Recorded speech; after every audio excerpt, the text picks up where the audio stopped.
আসসালামু আলাইকুম ভিউয়ার্স, আশা করি আপনারা সবাই ভালো আছেন। আমি অনেক ভালো আছি। তো আমি আজকে আপনাদের জন্য সহজ দুইটা রেসিপি নিয়ে আসলাম। তো চলেন রেসিপিটা শুরু করা যাক। প্রথমে কড়াইতে তেল দিয়ে নিলাম, তারপরে কুচানো পেঁয়াজ দিয়ে দিছি।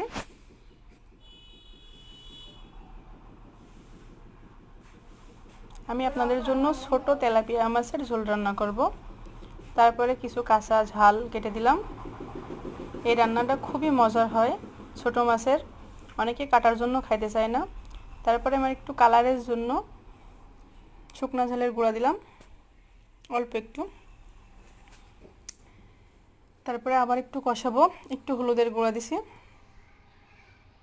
তারপরে বাটা মশলাগুলো দিয়ে দিলাম, একটু রসুন বাটা, আদা বাটা, জিরা বাটা, এগুলো দিয়ে খুব সুন্দর করে মশলাটা কষায় নেব। কষানোতেই দেখেন যে কত সুন্দর কালার আসছে। তারপরে মাছগুলো দিয়ে দেব, দিয়ে একটু নাড়াচাড়া করতে হবে। মাছটা দেওয়ার পরে একটু উল্টে পাল্টে দিতে হবে।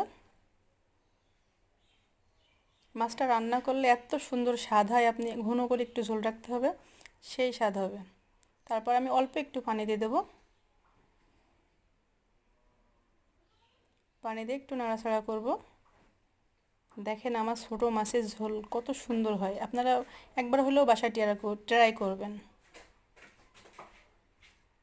কত সুন্দর লোভনীয় হয়েছে দেখেছেন?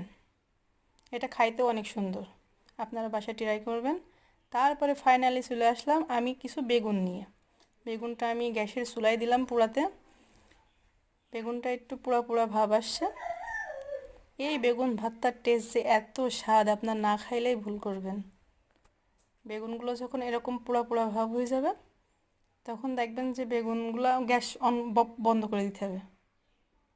তারপর আমি বেগুনগুলো একটু পানিতে ধুয়ে নেব, যেহেতু ওর গা পুড়ে গেছে, এই কারণে আমি বেগুনের গাটা ধুয়ে নেব। তারপর আমি একটু পেঁয়াজ কুচি দেব, দুইটা শুকনো ঝাল পোড়াবো, একটা কাঁচা ঝাল পোড়াইছি।